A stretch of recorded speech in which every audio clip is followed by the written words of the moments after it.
नमस्कार दोस्तों, मैं राम भारद्वाज आपका स्वागत करता हूं आपकी शानदार जानदार जबरदस्त हिंदी की कक्षा में, जहां पर हम लोग क्रिया को पढ़ रहे हैं। और आज क्रिया के संदर्भ में मुख्यतः तीन चार क्रियाएं हमको और पढ़नी हैं जो अन्य भेदों में चली जाती हैं या अन्य की श्रेणी में चली जाती हैं। क्योंकि हमने देखा मूलतः क्रियाएं, ऐसे तो हम देख सकते हैं कि क्रियाएं बहुत तरह की होती हैं, अलग अलग आधार हो सकते हैं क्रियाओं के, परंतु हमने देखने का प्रयास किया जो सबसे ज्यादा सटीक है कि कर्म के आधार पर कितने प्रकार की होती है क्रिया, और प्रयोग के आधार पर, कर्म के आधार पर 2 प्रकार की, प्रयोग के आधार पर 5 प्रकार की होती है। और अन्य क्रियाओं को हम देखेंगे, जिसमें कल हमने सजातीय क्रिया को देखने का प्रयास किया है। आज हम देखेंगे क्रियार्थक संज्ञा, नाम बोधक क्रिया। नाम बोधक, नाम धातु पढ़े है, हाथ से हथियाना, लात से लतियाना, बात से बतियाना, अपना से अपनाना, गर्म से गरमाना, चिकना से चिकनाना, आदि आदि चीजों को देख लिया हमने। और नाम बोधक क्या होता है ये आज हम लोग समझने का प्रयास करेंगे। नाम बोधक समझेंगे, क्रियार्थक संज्ञा समझेंगे, सहायक क्रिया समझेंगे, और साथ में कृदंत क्रिया को भी समझने का हम लोग प्रयास करेंगे। आपका स्वागत है, आपका वंदन है, आपका अभिनंदन है। गुड मॉर्निंग गाइज, आप मेरे साथ में जुड़ जाइए। और मैंने बस आपसे एक चीज मांग रखी है कि डेली जैसे ही 9 बजे क्लास शुरू होती है, आप क्लास में उपस्थित हो जाएं।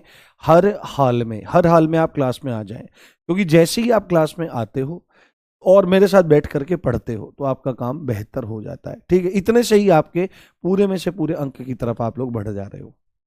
स्वागत, वंदन, अभिनंदन मेरे प्यारों।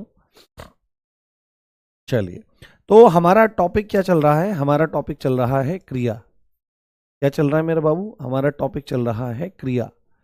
अभी ये किसी को प्रिया सुने तो बात अलग है, पर क्रिया ज्यादा सुनना चाहिए, प्रिया नहीं सुनना चाहिए। प्रिया सुनना चाहिए बाद में, जब नौकरी लग जाएगी उसके बाद फिर प्रियतमा कहेंगी हे प्रिय, आप भी कहोगे हाँ प्रिया, तो वो स्थिति थोड़ी अलग हो जाती है।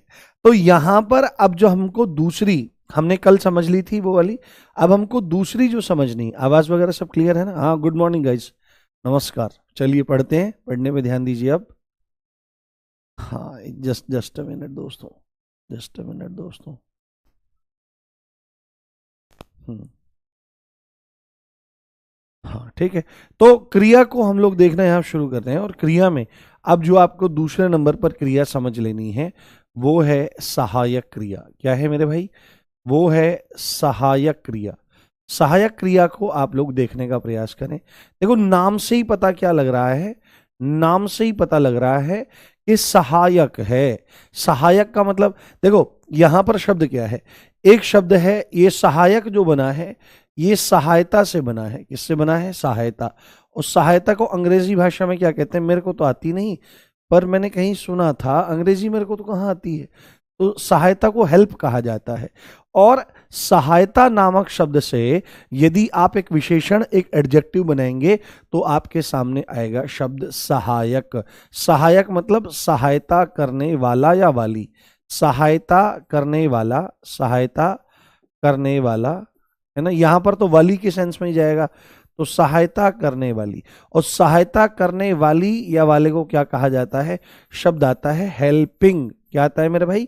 शब्द आता है हेल्पिंग।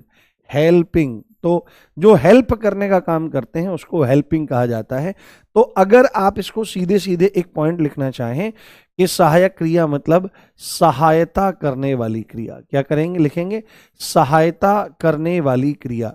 सहायता करने वाली क्रिया, सहायता करने वाली क्रिया, एक ऐसी क्रिया जो सहायता करने का काम करती। आप बोलोगे सर हमने ये सारी बातें तो समझ ली, सहायता करने वाली क्रिया, सहायता, ये वो। सर ये तो बताओ कि सहायता होगी किसकी? भाई अगर किसी की सहायता हो रही है ना, अगर सहायता हो रही है तो किसी ना किसी की हो रही होगी। हेल्प अगर हो रही है तो किसी ना किसी को मिल रही होगी। तो यहां पर एकदम से बात हमारे दिमाग में आनी चाहिए कि सहायता किसकी? सहायता करने वाली। तो सहायता तो किसकी सहायता, ये प्रश्न बनना चाहिए हमारे सामने। किसकी सहायता, ये एकदम से प्रश्न बनना चाहिए। तो बाबू सीधे सीधे हमको लिख देना है कि सहायता तो किसकी सहायता? तो सहायता होगी मुख्य क्रिया की। किसकी? मुख्य क्रिया की सहायता, मुख्य क्रिया की। मुख्य क्रिया की सहायता, यानी कि एक ऐसी क्रिया जो सहायता करने का काम करती है, और सहायता किसको मिलती है? तो सहायता मिलती है मुख्य क्रिया को। मुख्य क्रिया को अंग्रेजी भाषा में क्या कह देते हैं? मुख्य क्रिया को अंग्रेजी भाषा में मेन वर्ब कह देते हैं। और सहायक क्रिया को अगर अंग्रेजी में देखना हो तो इसको क्या कह देते हैं? हेल्पिंग वर्ब कह देते हैं। क्या कह देते हैं मेरे बाबू? हेल्पिंग वर्ब कह देते हैं। देखो, जैसे अंग्रेजी ग्रामर पढ़ते हुए हम हिंदी का प्रयोग भी भरपूर कर लेते हैं, परंतु यहां पर मूल बात क्या है कि हिंदी पढ़ाने वाले टीचर या हिंदी पढ़ने वाले बच्चे कभी भी अंग्रेजी का इस्तेमाल नहीं करना चाहते। तो इतनी तो अंग्रेजी का इस्तेमाल किया जा सकता है, क्योंकि हम समझने और समझाने के लिए यहां पर चीजों का प्रयोग कर रहे हैं। परंतु परीक्षा में यदि कभी भी हिंदी का कोई निबंध लिखने को आए तो उसमें किसी भी अंग्रेजी शब्द का इस्तेमाल नहीं करना चाहिए। अगर आपको वहां पर यूएफओ भी लिखना है तो आप यूएफओ मत लिखिए, आप इसको हिंदी में ही यू लिखें और उसके बाद लाघव चिन्ह लगाएं, बिंदी लगाएं, उसके बाद एफ लिखें, फिर लगाएं और ओ लिखें। ऐसे यूएफओ इस तरह से लिखा जाता है आपका। ठीक है, तो इसको ध्यान से देखना है। किसकी सहायता होगी? तो मुख्य क्रिया की सहायता होगी। आप बोलोगे सर मुख्य क्रिया की क्या सहायता हो सकती है? अब एकदम से यह आएगा कि सहायता होगी किसकी, और एकदम से प्रश्न बनेगा कि भाई क्या सहायता, क्या सहायता है ना, क्या सहायता, क्या सहायता होगी? तो आपको स्पष्ट रूप से बोलना पड़ेगा कि भाई दो तरह की सहायता हो सकती है। पहली तो कि मुख्य क्रिया का, मुख्य क्रिया को पूरा करेगी, मुख्य क्रिया को पूरा करेगी, पूरा करना। और दूसरी बात है मुख्य क्रिया का अर्थ स्पष्ट करना। मुख्य क्रिया का अर्थ स्पष्ट करना, जो भी उसका मीनिंग है वो उसका अर्थ स्पष्ट करना। तो यहां पर पूरी की पूरी परिभाषा को हमने डेरिवेट कर लिया है कि सहायक क्रिया ऐसी क्रिया जो सहायता करने वाली क्रिया है। तुरंत प्रश्न आएगा किसकी सहायता? तो मुख्य क्रिया की सहायता। तो मुख्य क्रिया की सहायता, तो क्या सहायता मिलेगी? तो दो पॉइंट हैं, मुख्य क्रिया को कंप्लीट करने का काम करती है और मुख्य क्रिया का अर्थ स्पष्ट करने का काम करती है। तो अगर हम यहीं से इसकी एक परिभाषा बना लें तो कितनी देर हमको परिभाषा बनाने में लग सकती है? तो सीधे ही हम लिखेंगे कि सहायक क्रिया वह क्रिया है, सीधे ही हम लोग लिख लेंगे यहां पर कि सहायक क्रिया वह क्रिया है, सहायक क्रिया वह क्रिया है, सहायक क्रिया वह क्रिया है, सहायक क्रिया वह क्रिया है जो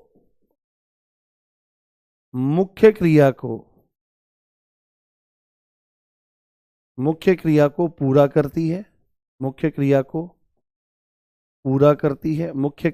पूरा करती है तथा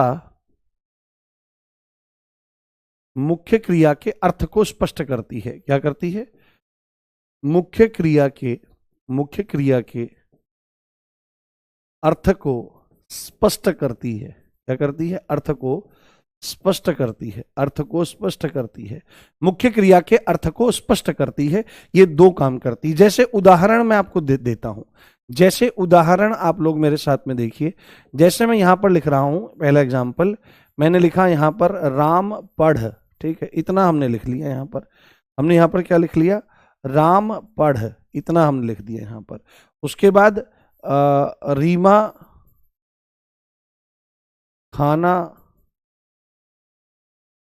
खा, है ना, रीमा खाना खा। ठीक है, जैसे हम यहां पर लिख रहे हैं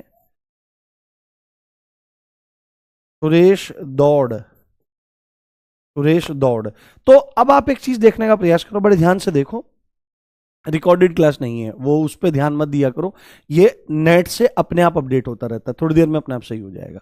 उस पर ध्यान मत दो, वहां पर क्या लिखा हुआ है यहां पर ध्यान दो। जो मैं बात बता रहा हूं, मैं जब 2 साल मेरे को होने वाले हैं RWA के साथ काम करते हुए, और मैंने एक सिंगल क्लास भी अपनी इस टाइम पीरियड में रिकॉर्डेड नहीं दी है। मैं छुट्टी ले लेता हूं उसके बजाय, चाहे मैं शनिवार में, इतवार में कई बार पूरा करा देता हूं जब जरूरी होता है, पर मैं कभी भी रिकॉर्डेड क्लास नहीं लेता हूं। आप देखो यहां पर राम लिखा है, यहां पर रीमा लिखा है, यहां पर सुरेश लिखा है। ये तो हो गई कर्ता। यहां पर पढ़ ये है, उसके बाद खा यहां पर क्रिया है, और यहां पर ये धातु मान लो आप पूरा, या मुख्य क्रिया की सेंस में आप इसको लेने का प्रयास करो। तो आप यहां पर देखो राम पढ़, तो इतने से क्या आपको ये क्रिया पूरी लग रही है? पढ़ पूरी लग रही है? नहीं लग रही है। क्या आपको ठीक ठीक अंतर पता लग रहा है? अंतर कब पता लगेगा? अर्थ कब स्पष्ट होगा ठीक ठीक? जब हमको ये पता लगेगा क्या कहना चाह रहा है। भाई राम पढ़ता है या पढ़ता था या पढ़ रहा है या पढ़ चुका है या पढ़ेगा, तभी तो ये पता लगेगा ना, अर्थ स्पष्ट होगा कि भूतकाल में क्रिया हो चुकी है या वर्तमान में है या हो रही है या आने वाले टाइम में होगी, तब पता लगेगा। तो जैसे ही हम क्या लगाते हैं यहां पर, जैसे हम लिखते हैं राम पढ़ता है, राम पढ़ता है, तो जैसे ही हमने यहां पर ता है जोड़ा, जैसे ही हमने यहां पर क्या जोड़ा, जैसे ही हमने यहां पर ता है जोड़ा, तो ता है जुड़ते ही आप देखो, ता है जुड़ते ही एकदम से क्या हुआ, ता है जुड़ते ही ये पूरी की पूरी वाक्य को क्या मिल गया, पूरा का पूरा कॉन्सेप्ट समझ में आ गया। पहली बात, ये क्रिया पूरी हो गई, राम पढ़ता है, पूरी हो गई क्रिया, मुख्य क्रिया कंप्लीट हो गई और अर्थ भी स्पष्ट हो गया, राम पढ़ता है, यानी कि on the daily basis Ram पढ़ रहा है ना, वो रोज रोज उसकी आदत का पता लग रहा है। तो यहां पर जो ये ता है ये सहायक क्रिया के तौर पर काम कर रहा है, ठीक है, ये सहायक क्रिया के तौर पर काम कर रहा है, ये ध्यान रखें। जैसे हम लोग यहां पर लिख रहे हैं कि रीमा खाना खा, तो रीमा खाना खा, क्या पहली बात तो कंप्लीट ही नहीं है, पूरा ही नहीं है। अगर हमको क्या काम करना है, इसको पूरा करना है, और पूरा होने के बाद ही अर्थ पूरा का पूरा हमको पता लगेगा, अर्थ स्पष्ट होगा। तो हम यहां पर लिखेंगे रीमा खाना खा रही है, जैसे ही वो साथ में भी जुड़ सकता है, वो अलग से भी आ सकता है, रीमा खाना खा रही है। तो जैसे ही ये इसके साथ में सहायक क्रिया अटैच हुई, जैसे ही इसके साथ में सहायक क्रिया अटैच हुई, तो तुरंत ये क्रिया अपने आप को पूरा अनुभव करने लगी और अर्थ स्पष्ट होने लगी, यानी कि रीमा अभी तत्काल में यानी कि वर्तमान में भोजन कर रही है, कंटिन्यूएशन में चीजें आपकी जा रही हैं। और जैसे ही यहां पर लिखा सुरेश दौड़, तो सुरेश दौड़ क्या, दौड़ता था, दौड़ता है या दौड़ेगा, तो स्पष्ट रूप से आप यहां पर लिख लो कि जो सुरेश है वो दौड़ेगा, इसमें हमने क्या जोड़ दिया, दौड़ेगा, सुरेश दौड़ेगा। तो दौड़ के साथ में हमने जैसे ही यहां पर एगा जोड़ा है ना, तो गा जो यहां पर जुड़ा, ये गा है ना, जैसे ही यहां पर ये गा जुड़ा, तो ये गा ही यहां पर क्या हो जाएगा, सहायक क्रिया की तरह से व्यवहार करने का काम करेगा। तो आप जैसे ही देखो कि सुरेश दौड़ेगा, रीमा खाना खा रही है, राम पढ़ता है, तो क्रिया को, मुख्य क्रिया को पूरा करने का काम किया, साथ में उनको स्पष्ट करने का काम किया। और वे क्रियाएं जो क्या करती हैं, मुख्य क्रिया को पूरा करती हैं और उनके अर्थ को स्पष्ट करती हैं, उनको सहायक क्रिया कहते हैं। दैट्स ऑल, इतना ही इसमें आपको समझना है। हाँ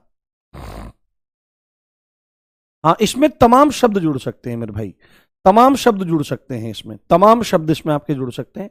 ये बहुत सारे हैं, ये तो आपको कालों में पता लगेगा, पर मूल बात यहां पर क्या है मेरे भाई, मूल बात यहां पर है कि जो क्रिया को पूरा करने का काम करती है।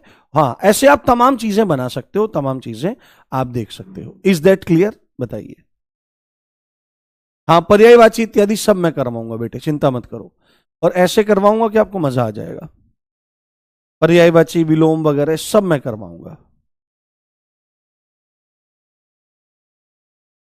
हाँ, और जरूरी नहीं है कि आप यहां यही जोड़ें, आप कुछ भी जोड़ सकते हैं भाई। यहां पर सहायक क्रिया जो है वो किसी भी काल के अकॉर्डिंग होगी। अगर भूतकाल की है तो उसकी लगेगी, और आपकी वर्तमान काल की है तो उसकी लगेगी, और भविष्य काल की है तो उसकी लगेगी। तो इसमें कोई दिक्कत, कोई समस्या वाली बात नहीं है, इसमें कुछ भी जुड़ सकता है। मूल बात यह है कि वो उनको पूरा करने का काम करेगी और अर्थ को स्पष्ट करने का काम करेगी। दैट्स ऑल, ये हमारी सहायक क्रिया है। मुझे लगता है कि आपको बहुत अच्छे से सब चीजें समझ में आ गई होंगी। क्लियर? बताइए मेरे भाई, समझाइए मेरे भाई। ठीक है, एक बार थम्स अप करिए, एक बार थम्स अप करिए। हाँ हाँ, इसमें तमाम चीज हो सकती हैं। इसमें जो भी, ये आप देखो, जो भी क्रिया क्या काम करेगी, जो भी क्रिया मुख्य क्रिया को पूरा करने का काम करेगी और उसके अर्थ को स्पष्ट करने का काम करेगी, वही हमारी सहायक क्रिया हो जाएगी, सहायक क्रिया हो जाएगी। देन आगे चलते हैं, देन आगे चलते हैं और देखते हैं। देखो, अगर हम इस तरह से चीजों को नहीं समझेंगे, पढ़ेंगे, तो हमारा काम गड़बड़ हो जाएगा। बहुत बढ़िया मेरे भाई, बहुत शानदार। अब यहां पर लिखो, अब यहां पर हमने तीसरी क्रिया लिखो तीसरी क्रिया लिखो, इसको क्रियार्थक संज्ञा कहते हैं। क्या कहते हैं? क्रियार्थक संज्ञा, क्रियार्थक संज्ञा, क्रियार्थक संज्ञा, क्रियार्थक संज्ञा, क्रियार्थक संज्ञा इसको कहा जाता है। इसको थोड़ा ध्यान में देखो, और इसका एक एग्जाम्पल तो बड़ा प्रसिद्ध है, वो बार बार पेपर में आता है, हो सकता है आपकी परीक्षा में भी इस बार देखने के लिए वो मिल जाए। क्रियार्थक संज्ञा को ही क्या कहते हैं? इसका एक अन्य नाम भी है, अन्य नाम, इसका अन्य नाम क्या है? पेपर में हो सकता है क्रियार्थक संज्ञा मिले, और पेपर में हो सकता है क्रियार्थक की जगह क्रियात्मक संज्ञा मिले। क्या मिले? क्रियात्मक संज्ञा, क्रियात्मक संज्ञा, क्रियात्मक संज्ञा मिले, क्रियात्मक संज्ञा मिले।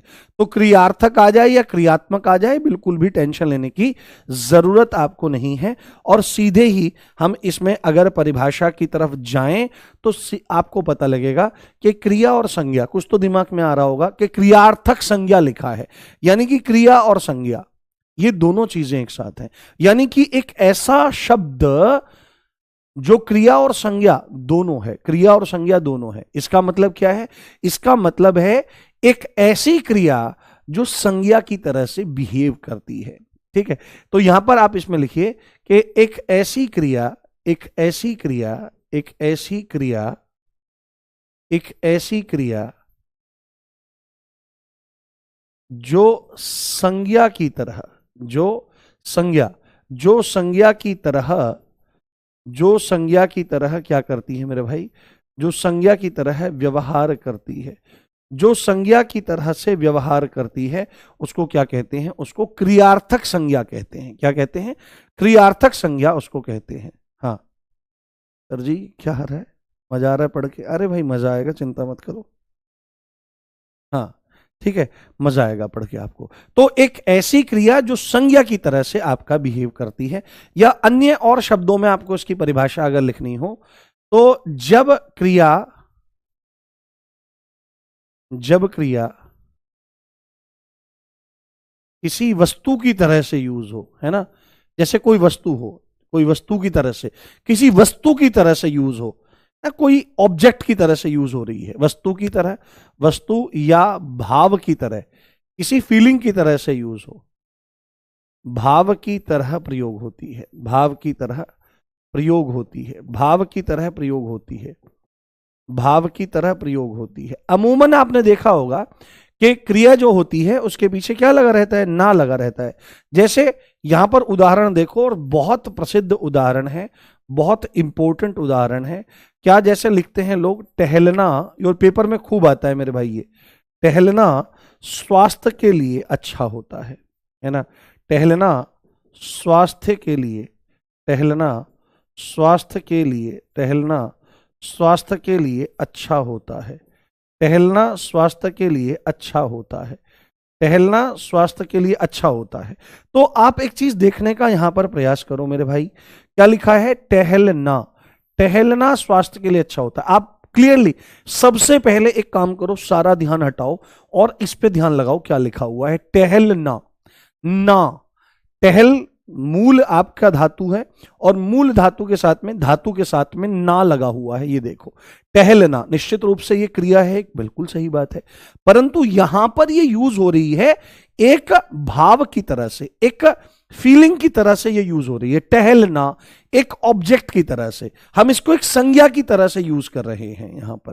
तो टहलना स्वास्थ्य के लिए अच्छा होता है, ठीक है, इस तरह से हम बोलने का प्रयास कर रहे हैं। जैसे और एग्जाम्पल आप इसमें देखने का प्रयास करो, समझने का प्रयास करो। जैसे हम लोग लिखते हैं, ज्यादा, ज्यादा बोलना, ज्यादा बोलना, ज्यादा बोलना ठीक नहीं,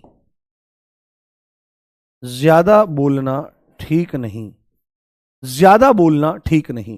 तो हमने यहां पर क्या किया?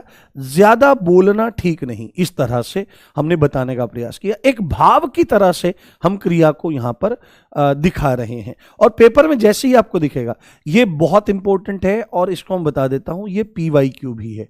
अब जाकर के देखेंगे, अगर क्रियार्थक संज्ञा से क्वेश्चन आता है तो 99% यही एक क्वेश्चन रिपीट होता है।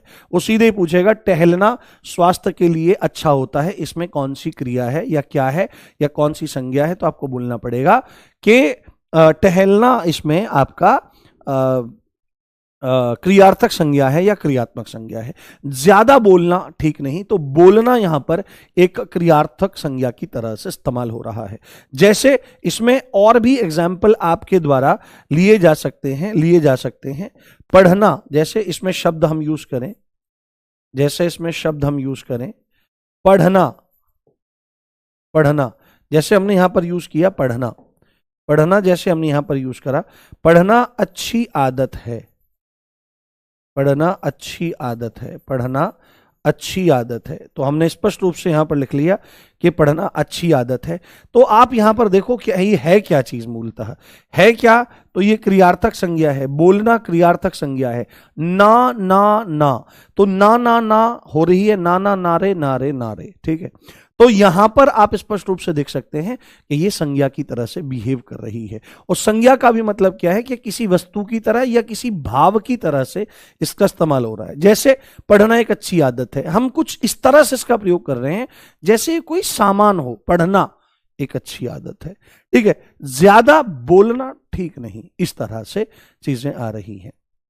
हिंदी का कोर्स पूरा हो जाएगा भाई, यार तुम पढ़ने में तुम्हारा दिमाग नहीं है मेरे भाई। देखो उसके बाद जैसे पेपर में आ जाएगा, जैसे पेपर में आपको लिखना, पेपर में आ जाएगा रोज दौड़ना। आपको सिलेबस पूरा करने की जल्दी है और मुझे ज़रूरत है उस पेपर वाले दिन की, जब 8 9 10 7 8 9 10 इस तरह की डेट है, मेरे दिमाग से निकल गई है। जिस दिन आप पेपर में बैठो उस दिन आप पेपर करते हुए मुझे याद करो, ठीक है। मुझे याद करो कि उस आदमी ने हमको सब चीज़ ठीक पढ़ाई है, अच्छे से हमको प्रैक्टिस करा के भेजा है, अच्छे सब चीज़ें करवा के भेजी हैं। एक भी क्वेश्चन ऐसा ना लगे कि आपको क्लास में वो समझ में नहीं आ रहा है या क्लास में हमने उसको डिस्कस नहीं किया है। और जिस दिन आप वहां बैठ करके एक स्माइल मेरे लिए आपने करी, पेपर को पूरे को देखकर 37 क्वेश्चन, और आप 37 में 37 करने में अपने आप को सक्षम पा रहे हैं। अब आप गलत कर दो वो आपकी गलती है, पर आप जब वहां बैठ करके स्माइल करोगे तो मेरा पढ़ना और पढ़ाना सार्थक हो जाएगा। मेरे को वही काम करना है। तो जैसे ही हम यहां पर लिखते हैं रोज दौड़ना, रोज दौड़ना, रोज दौड़ना, रोज दौड़ना, रोज दौड़ना शरीर को स्वस्थ रखता है, शरीर को स्वस्थ रखता है। रोज दौड़ना शरीर को स्वस्थ रखता है, रोज दौड़ना शरीर को स्वस्थ रखता है। तो आप यहां पर देखो रोज दौड़ना, जैसे किसी वस्तु या भाव की बात हम लोग कर रहे हैं। तो यहां पर आपको स्पष्ट रूप से जानना चाहिए कि क्रियार्थक संज्ञा एक ऐसी संज्ञा है जो किस तरह से इस्तेमाल हो रही है। जो क्रियार्थक संज्ञा एक ऐसी क्रिया है जो संज्ञा की तरह से बिहेव करती है। किसकी तरह? जो संज्ञा की तरह से आपका बिहेव करती हुई नजर आती है। That's all. बताओ, समझ में आ गया? हाँ, समझ में आ गया। मैंने कई बार आपको बताया है कि हम लोग क्रियार्थक, हाँ क्रियार्थक क्रिया होगी, नहीं क्रियार्थक क्रिया नहीं होगी बाबू, नहीं नहीं नहीं, ये क्रियार्थक संज्ञा ही है। ये क्रियार्थक क्रिया क्या मतलब, जो अब इसकी अगर आपके अकॉर्डिंग अगर देखा जाए, जैसे एक बच्चा कोई बोल रहा है नाम मैं नहीं पढ़ पाया हूं, बच्चा कह रहा है सर क्रियार्थक क्रिया लिखनी चाहिए, तो क्रियार्थक क्रिया, क्रिया के अर्थ वाली क्रिया नहीं, क्रिया के अर्थ वाली संज्ञा, यानी कि एक क्रिया संज्ञा की तरह से इस्तेमाल हो रही है। एक क्रिया तो क्रिया की तरह इस्तेमाल होती है, फिर उसमें अलग से लिखने की क्या जरूरत है? नहीं जरूरत है, ठीक है। चलो मेरे भाई, अब हम चलते हैं कहां पर? अब हम चलते हैं अगले उस पर। यहां तक क्लियर है? कोई समस्या तो नहीं? बताइए। बहुत शानदार, बहुत शानदार। हाँ, नाम बोधक अभी करा रहे हैं बाबू, वो इसीलिए नाम धातु और नाम बोधक को हमेशा एक साथ करा दिया जाता है, पर मैं कभी नहीं कराता, जिससे कोई भी डाउट ना रह जाए किसी भी तरह का, जिससे किसी भी तरह का कोई डाउट देखने के लिए ना मिले, इसलिए मैं नाम बोधक को अलग से करवाता हूं, है ना, साथ साथ में नहीं करवाता। तो यहां पर ये कौन सी है हमारी? ये है तीसरी हो गई। उसके बाद ये चौथी हम लिखें, इसमें लिखे नाम बोधक क्रिया, नाम बोधक, नाम बोधक क्रिया।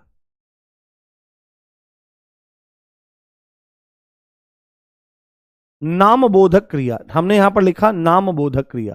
देखो नाम धातु में तो क्या होता है, संज्ञा, सर्वनाम और विशेषण से सीधे ही क्रिया का निर्माण होता है। जैसे मैंने बताया था, हाथ से हथियाना, लात से लतियाना, बात से बतियाना, जूता से जुतियाना, लाठी से लठियाना, ठीक है, गरम से गरमाना विशेषण, शर्म से शर्म आ गया, शर्म से शर्माना, ठंडा से ठंडाना, चिकना से चिकनाना, सर्वनाम अपना से अपनाना, इस तरह से ये सब बन गए, डायरेक्ट बनते हैं, पर वो नाम धातु है। परंतु यहां पर नाम बोधक में क्या होता है मेरे भाई, नाम बोधक में आप सीधे लिखें कि वे क्रियाएं, वे क्रियाएं, वे क्रियाएं जिनका निर्माण, वे क्रियाएं जिनका निर्माण, वे क्रियाएं जिनका निर्माण, वे क्रियाएं जिनका निर्माण, वे क्रियाएं जिनका निर्माण कैसे होता है, जिनका निर्माण संज्ञा और विशेषण शब्दों के साथ, संज्ञा और विशेषण, संज्ञा और विशेषण शब्दों के साथ, संज्ञा और विशेषण शब्दों के साथ, विशेषण शब्दों के साथ क्रिया को जोड़ने से होता है, क्रिया को जोड़ने से होता है, जोड़ने से होता है। थोड़ा सा गणित बताने का प्रयास करता हूं, आप गंभीरता से थोड़ा देखें और गंभीरता से समझने का प्रयास करें। देखो बहुत ध्यान से, ये क्या बोल रहा है, नाम बोधक। तो नाम बोधक का निर्माण कैसे है, तो पहला निर्माण, अगर आपने क्या काम किया, एक संज्ञा है और संज्ञा के साथ में आपने क्रिया लगाया, संज्ञा के साथ में आपने क्रिया लगाया, तो ये जो आउटपुट आपको देगा, संज्ञा के साथ क्रिया जब लगाएंगे आप, जोड़ेंगे, एक संज्ञा शब्द होगा, एक क्रिया शब्द होगा, तो इससे जो निर्मित होगा वो आपका नाम बोधक क्रिया होगा। क्या होगा मेरे भाई, वो आपका नाम बोधक क्रिया होगा। क्या होगा बाबू, वो आपका नाम बोधक क्रिया होगा। यानी संज्ञा शब्द आ जाएगा, उसके साथ में आपका क्या आ जाएगा, क्रिया आ जाएगा। जैसे उदाहरण देखो यहीं पर, जैसे उदाहरण हम लोग यहीं पर देखते हैं और समझने का प्रयास करते हैं। जैसे संज्ञा शब्द क्या आ जाएगा, संज्ञा शब्द हमने लिखा चाबुक, ठीक है। जैसे हमने यहां पर संज्ञा शब्द लिखा लाठी, जैसे संज्ञा शब्द हमने यहां पर लिखा जूता, ठीक है। ये तीनों के तीनों क्या हैं, ये तीनों के तीनों, ये तीनों के तीनों शब्द, ये तीनों के तीनों शब्द संज्ञा हैं। ये क्या है आपको पता है, ये तीनों के तीनों शब्द हमारे संज्ञा हैं। परंतु हम यहां पर क्या करेंगे, जैसे चाबुक है तो इसके साथ में जोड़ देंगे क्या, इसके साथ में जोड़ देंगे क्रिया, मारना, ठीक है, मारना। लाठी, लाठी के साथ में हम चला देंगे क्या, चलाना, लाठी चलाई जाती है। उसके बाद जूता, तो जब ब्याह में क्या हो जाता है, ब्याह में राड हो जाती है तो जूता फेंके जाते हैं, जूता फेंकना, जूता फेंकना। तो आप अगर यहां पर देखने का प्रयास करोगे तो ये तीनों के तीनों क्या हो जाएंगे, ये तीनों के तीनों क्रिया हो जाएंगे। तो अब हमारे पास जो आ रहा है, एक क्रिया, एक संज्ञा शब्द है, उसके साथ में हमने क्रिया जोड़ा, तो जैसे ही हम यहां पर इसका आउटपुट लिखेंगे तो चाबुक मारना हो जाएगा मेरे प्यारे। यहां पर क्या हो जाएगा, लाठी चलाना, क्या हो जाएगा, लाठी चलाना, लाठी चलाना। और उसके बाद जूता फेंकना, जूता फेंकना, जूता फेंकना। तो ये तीनों के तीनों जो शब्द हमारे निकल करके आएंगे बाबू, ये तीनों के तीनों शब्द हमारी नाम बोधक क्रिया होंगे। ये बात आपको समझनी चाहिए। तो नाम बोधक क्रियाएं क्या हैं कि जिनका निर्माण संज्ञा और विशेषण के साथ क्रिया को जोड़ने से होता है, वही हमारे क्या कहलाते हैं, वही हमारी नाम बोधक क्रिया कहलाते हैं। इतना सिंपल है इसको समझना। आपको डाउट आ सकता है कि सर संयुक्त क्रिया, तो संयुक्त क्रिया में क्या हो रहा था, या तो दो क्रिया एक साथ आ रही थी, जैसे यहां पर संज्ञा और क्रिया आई है, यहां पर एक संज्ञा है एक क्रिया है, उससे पूरा शब्द बना। वहां पर दोनों दोनों की दोनों क्रियाएं ही आ रही थी। संयुक्त में, संयुक्त का मतलब जुड़ना, तो वहां पर दोनों की दोनों क्रियाएं ही आ रही हैं या दो धातुएं आ रही हैं। परंतु चाबुक, अरे हंटर नहीं होता है कि चाबुक, हंटर वो ऐसे मारा जाता, सट्टा से मारा जाता है जो। परंतु यहां पर देखो, एक हमारा यहां पर क्या है, संज्ञा है, ये संज्ञा है, ये संज्ञा है, और उसके साथ में क्रिया जुड़ा हुआ है। इज दैट क्लियर, बात समझ में आई? हाँ बिल्कुल।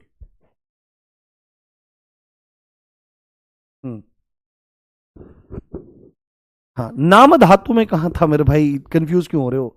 नाम धातु में तो सीधे बनता है। नाम धातु में संज्ञा, विशेषण और सर्वनाम से सीधे बनते हैं। चिकनाना, हथियाना, बतियाना, लतियाना, जुतियाना, ये शब्द बनते हैं। परंतु यहां पर क्या होता है, संज्ञा के साथ क्रिया। और आप कहते हो फास्ट चलो हाँ,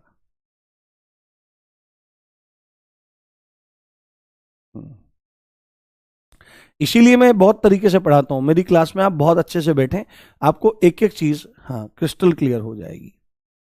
ठीक है, बताओ समझ में आई बात।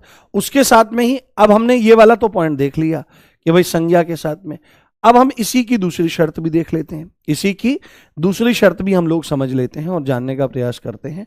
क्या बात है दूसरी शर्त इसकी कि भाई अगर विशेषण है, अगर क्या है, अगर विशेषण शब्द है, कैसा विशेषण है, विशेषण मतलब जो विशेषता बताता है, और उसके साथ में हम लोग क्रिया को जोड़ दें, विशेषण के साथ में हम लोग क्रिया को जोड़ दें, तो हमको जो प्राप्त होगा, हमको जो प्राप्त होगा वह नामबोधक क्रिया प्राप्त होगी। क्या होगी मेरे बाबू? हमको नामबोधक क्रिया प्राप्त होगी, हमको नामबोधक क्रिया प्राप्त होगी। यह बात आपको समझनी चाहिए। जैसे आप इसको देखने का प्रयास करो, जैसे मैं यहां पर लिख रहा हूं सुखी, ठीक है, जैसे हमने यहां पर लिखा सुखी, जैसे हमने यहां पर लिखा दुखी, सुखी और दुखी, ये बहुत प्रसिद्ध, हाँ ये बहुत प्रसिद्ध हमारे उदाहरण हो सकते हैं। हाँ हाँ, एग्जाम्पल ज्यादा से ज्यादा ही रखे जा रहे हैं मेरे भाई। हाँ 4 दिन तक कौन पढ़ाता है संज्ञा? हम पढ़ाते हैं। 4 दिन तक कौन पढ़ाता है मीन्स तुम आराम से पढ़ लो भाई, आराम से पढ़ो, ये सब चीजें आती हैं। इस बार अगर पेपर तकड़ा आ गया और हिल जाओगे, फिर गालियां सबसे ज्यादा किसको दोगे? मेरे को। और ये सारी जरूरी चीजें हैं, ये सब पेपर में आने वाली चीजें हैं, और इस तरह से पढ़ाया जाता है। अगर आप ऐसा करोगे, जो बच्चा ऐसा कर रहा है, तो उसको टेक्निकल जो बंदा है वो ब्लॉक कर देगा, कोई फायदा नहीं होगा इस चीज से। ठीक है, तो सुखी और दुखी, तो यहां पर देखो जैसे सुखी और दुखी शब्द जो है, ये आप स्पष्ट रूप से देख सकते हो कि सुखी आदमी, दुखी आदमी, तो ये आपके हो जाएंगे विशेषण, ये आपके हो जाएंगे विशेषण, ये आपके हो जाएंगे विशेषण। और इनके साथ में आप क्या जोड़ोगे? आप इसमें क्या करोगे? क्रिया जोड़ दोगे। जैसे करना है ना, और होना, करना और होना, तो दोनों की दोनों क्रियाएं हैं, दोनों से मिल करके सुखी करना, किसी को सुखी करना, तो सुखी और करना यानी विशेषण और क्रिया आपस में जुड़े, और यहां पर दुखी होना, क्या है? दुखी होना, दुखी होना, इसमें क्या बन जाएगा? दुखी होना। तो ये जो क्रिया हमारे सामने आएगी, यही नामबोधक क्रिया आपकी रहेगी। आप मुझे बताइए आपको क्लियर हो गया कि नहीं? हाँ बताइए मेरे भाई, एक बार थम्स अप करिए और बताने का प्रयास करिए कि क्या हो रहा है। ठीक है, नामबोधक क्रिया आपको पूरी हुई कि समझ में आई कि नहीं आई? बताइए। मैं एक बार थोड़ा सा एक कंपैरिजन दे देता हूं, जिससे किसी बच्चे को कोई भी डाउट ना रहे नाम धातु में और नाम बोधक में। यहां पर देखो क्या है, नाम धातु, नाम धातु, क्योंकि कंफ्यूजन रहेगा तो कोई फायदा नहीं है। नाम धातु और नाम बोधक, नाम धातु और नाम बोधक, नाम धातु और नाम बोधक। तो नाम धातु का मतलब क्या है? संज्ञा, सीधे सीधे लिखता हूं, संज्ञा सर्वनाम, संज्ञा सर्वनाम और विशेषण से, और विशेषण से, विशेषण से सीधे ही बनने वाली क्रिया, सीधे ही बनने वाली क्रिया, सीधे ही बनने वाली क्रिया। क्या होता है आपका? संज्ञा और सर्वनाम, संज्ञा सर्वनाम और विशेषण से सीधे ही बनने वाली क्रिया, जिस एक साथ दिखाने से क्या हो जाएगा? आपको लाभ हो जाएगा। जैसे हमने यहां पर लिखा हाथ, जैसे हमने यहां पर लिखा बात, जैसे हमने यहां पर लिखा शर्म, जैसे हमने यहां पर लिखा जूता, माफी चाहता हूं, जूता, जैसे हमने यहां पर लिखा गरम, जैसे हमने यहां पर लिखा अपना। ठीक है, अपना। तो आप यहां पर देखो, जो हाथ शब्द है, बात शब्द है, शर्म शब्द है, जूता शब्द है, ये सब के सब क्या हैं? ये संज्ञा शब्द हैं आपके, ये संज्ञा है। तो सीधे ही जो बनते हैं, हाथ से हथियाना, ये हमारा क्या है? नाम धातु है। बात से बतियाना, बात से बतियाना, ये आपका नाम धातु है। शर्म से शर्माना, ये नाम धातु है। जूता से जुतियाना, ये नाम धातु है। यहां पर गरम जो शब्द है, ये विशेषण शब्द है, तो गरम से गरमाना, और जैसे आप देखो अपना जो है वो सर्वनाम शब्द है, तो अपना से अपनाना, अपना से अपनाना। तो आप देखो संज्ञा सर्वनाम और विशेषण से सीधे ही बनने वाली क्रिया नाम धातु है, जबकि आपने अभी देखा क्या है, ये नाम बोधक क्या है, तो संज्ञा और विशेषण के साथ क्रिया के जुड़ने से, संज्ञा और विशेषण, संज्ञा और विशेषण के साथ, संज्ञा और विशेषण के साथ क्रिया के जुड़ने से बनने वाली क्रिया, क्रिया के जुड़ने से, क्रिया के जुड़ने से, क्रिया के जुड़ने से बनने वाली क्रिया, बनने वाली क्रिया, क्रिया के जुड़ने से बनने वाली क्रिया, यहां पर सीधे ही निर्माण हो जाता है। देखो कैसे, इस तरह से सीधे ही निर्माण हो जाता है। जबकि यहां पर क्या होता है, जबकि हमने अभी यहां पर देखा संज्ञा के साथ में क्रिया शब्द जुड़ेगा, तो उससे जो बनेगा वो नाम बोधक बनेगा, यहां पर जुड़ेगा। उसके एग्जाम्पल आपने देख ही लिए हैं। जैसे इसका एग्जाम्पल मैं दोबारा से बता देता हूं। जैसे हमने सीधे लिखा था उदाहरण में, जैसे हमने यहां पर लिखा चाबुक, तो चाबुक संज्ञा शब्द है, और उसके साथ में हमने यहां पर लिखा मारना, चाबुक मारना। तो सीधे ही क्या हो जाएगा, जब ये दोनों एक साथ लिखे जाएंगे, चाबुक मारना, तो बाबू ये क्या कहलाएगा, ये नाम बोधक कहलाएगा। Is that clear? अब तो क्लियर हो गया होगा आपको। और इसी तरह से जब आप क्या काम करोगे, जब आप विशेषण के साथ में क्रिया को जोड़ोगे, जब आप विशेषण के साथ में क्रिया को जोड़ोगे, तो इससे भी नाम बोधक क्रिया का निर्माण होगा। इसके एग्जाम्पल्स में आप फिर से वही लिख लो कि विशेषण क्या है, विशेषण है सुखी होना, और क्रिया क्या है इसमें, क्रिया इसमें लिख लो यहां पर सुखी, ये होना। तो विशेषण सुखी और क्रिया होना दोनों को साथ में जोड़ करके लिखेंगे तो सुखी होना शब्द पूरा निर्मित हो जाएगा, जो कि नामबोधक क्रिया होगी। अब बताओ, हाँ हाँ सब बताया है, ठीक है, क्लियर हो गया आपको कॉन्सेप्ट। नाम धातु और नाम बोधक में कोई अंतर तो मतलब परेशान तो नहीं होगे? हाँ, नाम धातु और नाम बोधक में कोई डाउट तो नहीं रहेगा आज के बाद। मैंने एक साथ एक स्लाइड पे करके इसलिए बता दिया जिससे सारे डाउट ही खत्म आपके हो जाएं।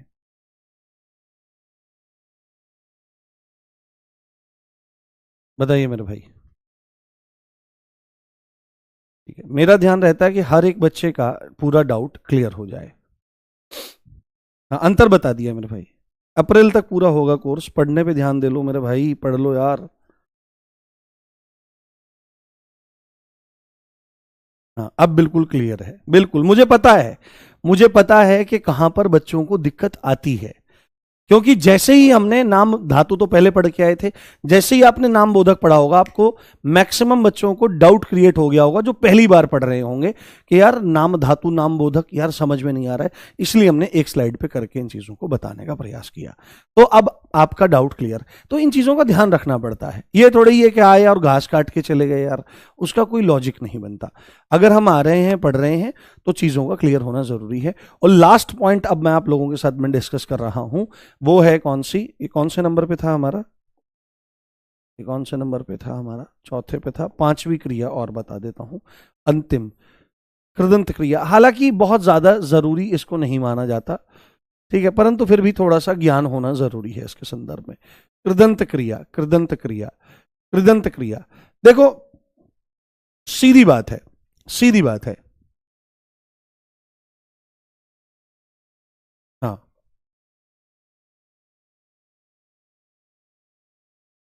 हाँ, अब ध्यान से मेरी बात आप सुनिए। कृदंत क्रिया, देखो अभी तक क्या हो रहा था, ध्यान से देखो, साइड में ध्यान से देखो।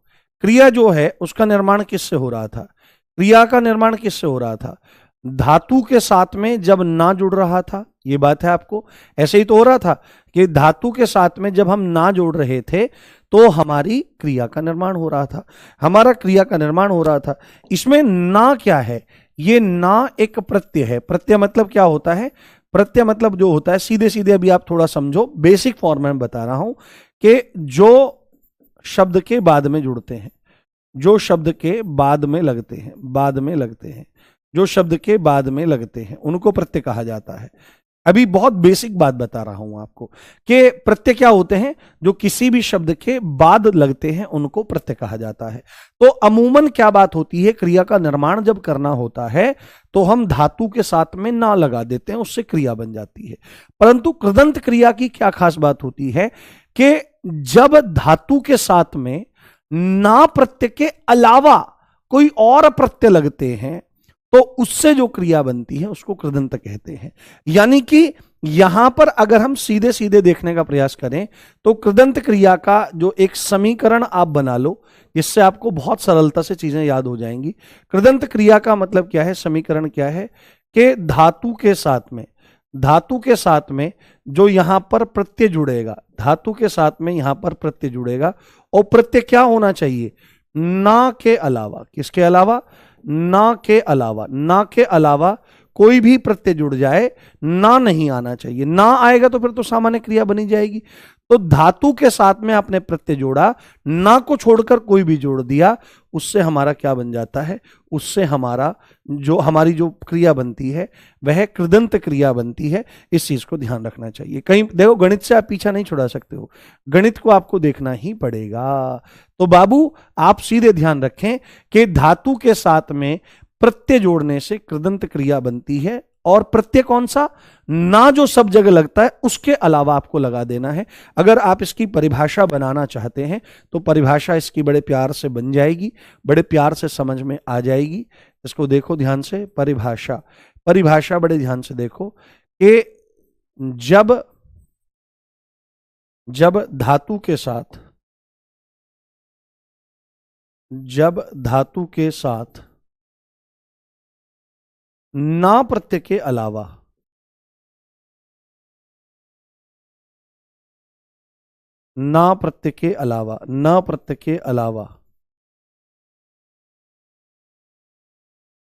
अन्य कोई प्रत्यय लगे,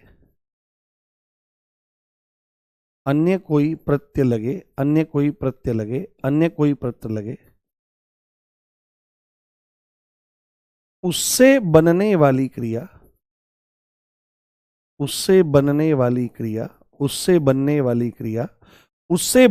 क्रिया कृदंत क्रिया कहलाती है। क्या कहलाती है, कृदंत क्रिया क्या, कृदंत क्रिया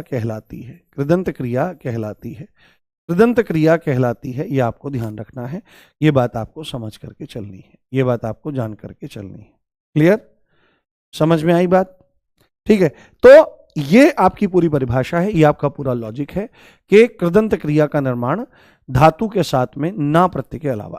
बताओ यहां तक बात समझ में आ गई, कोई दिक्कत तो नहीं? हाँ,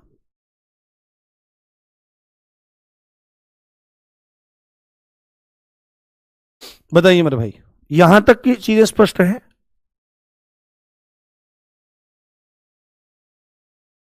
हम्म,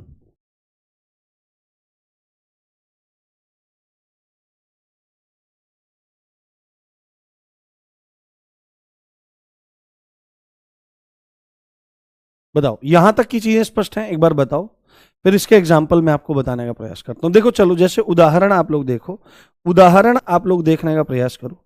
उदाहरण अगले पेपर पे ले लेते हैं। कृदंत क्रिया के उदाहरण, कृदंत क्रिया के उदाहरण, कृदंत क्रिया के उदाहरण। हाँ, कृदंत क्रिया के उदाहरण देखो, पूरा गणित समझेंगे। देखो जैसे हम यहां पर सबसे पहले लिखते हैं धातु, ठीक है, हम जैसे यहां पर लिखते हैं धातु, ठीक है, यहां पर हम लिखेंगे प्रत्यय। यहां पहले हम लिखते हैं यहां पर धातु, धातु एक तरफ लिख लिया हमने। धातु में सीधे सीधे चीजों को लिखते हैं हम। धातु में जैसे हम लिखते हैं यहां पर पढ़, जैसे हम यहां पर लिखते हैं लिख, धातु है ये सब, यानी कि अभी क्रिया नहीं बनी है, ये क्रिया का मूल रूप है। पढ़ है, लिख है, उसके बाद जैसे हमने यहां पर लिखा चल, जैसे हमने यहां पर लिखा खा, और जैसे हमने लिखा यहां पर रो। तो आप एक चीज का ध्यान करो, अगर मैं क्या कर रहा हूं, अगर मैं ना जोड़ रहा हूं तो यहां पर क्या हो जाएगा, ये पढ़ ना बन जाएगा। अगर मैं यहां पर ना जोड़ रहा हूं तो इसमें क्या हो जाएगा, हमारा ये जो सामान्य क्रिया है वो बन रही है ना जोड़ने से। ये ना आपका बन रहा है। जैसे मैं चल के साथ में ना जोड़ रहा हूं तो चल ना हमारा यहां पर बन जाएगा। जैसे मैं खा के साथ ना जोड़ रहा हूं तो खा ना हमारा बन जाएगा। और जैसे मैं रो के साथ में ना जोड़ रहा हूं तो रो ना हमारा बन जाएगा।